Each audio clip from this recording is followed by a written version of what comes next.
primatologist Franz de Waal found that peacemaking activities are extremely common in the animal kingdom. Chimps, apes, hyenas, goats, dolphins, they all know how to forgive, make peace, and move on. So why can't you forgive yourself for starting later than you wish you had, or because you're not as far into your book as you'd like to be? Peace, I'm Frank, editor of One Black Perch Publishing. Because I always have writers in mind. Anything I read could be inspiration to make something to help writers in some sort of way, or in readers ultimately. That's how I ended up drafting the first version of the self-care journal for writers, inspired initially by the Book of Joy by the Dalai Lama and Archbishop Desmond Tutu. I'm pulling materials for the new version now, but in particular, they discuss these 8 pillars or 8 characteristics for joy. After reading it, I sort of splintered off from there and read a little bit deeper into each characteristic. I mentioned forgiveness in another video as a response to common feelings of guilt or shame that can crop up when committing or recommitting to writing. In the Book of Forgiving by Archbishop Desmond Tutu and his daughter, Dr. Mpho Tutu, they mapped a 4-step path to forgiveness, and we're going to explore if it's relevant to where you are now, day 1 of your writing life. There's a lot of ways to think about it, that you can think about it, but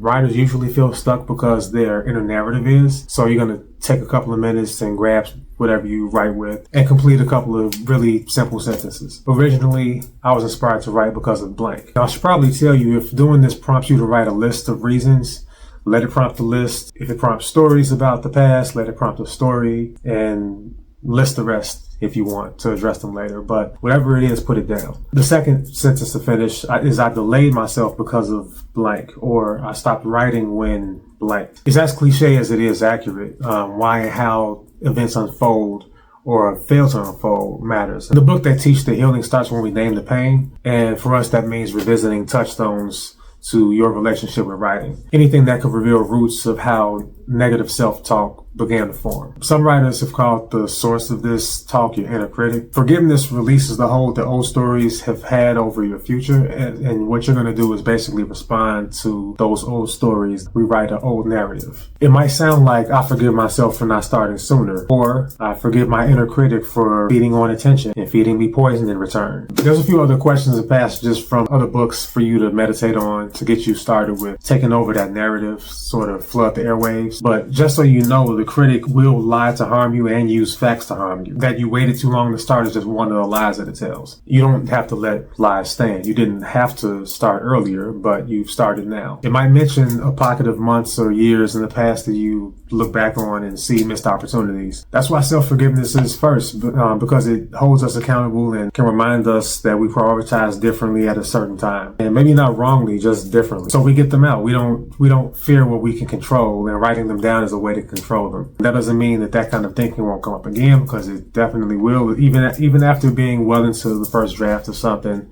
that you finally gave yourself a chance to work on and feeling good about it. Tutu's last step to forgiveness asks, do you renew this relationship or release it? And for writers, unfortunately, the answer is both. You renew your relationship with writing by setting new terms. Start with 15 minutes a day for 7 days if you're working on your first book or your first book in a while. And over those 7 days, you do record your stats, but the only stat that you actually need to track is, did you write? A really low barrier of entry is like working out. You use lighter weights till you work your way up to heavy ones. The last thing you need while you're writing is to be in your own head about the quality of your writing. You can do this between your writing stretches if you want. Even breaking up is swap it out for scrolling. Do it for a week or until you're ready to move on to the next pillar, which is integrating compassion into your writing routine. Maybe you have more than a week worth of forgiveness to walk through. Save this so you can come back to it later and share with your writer friends.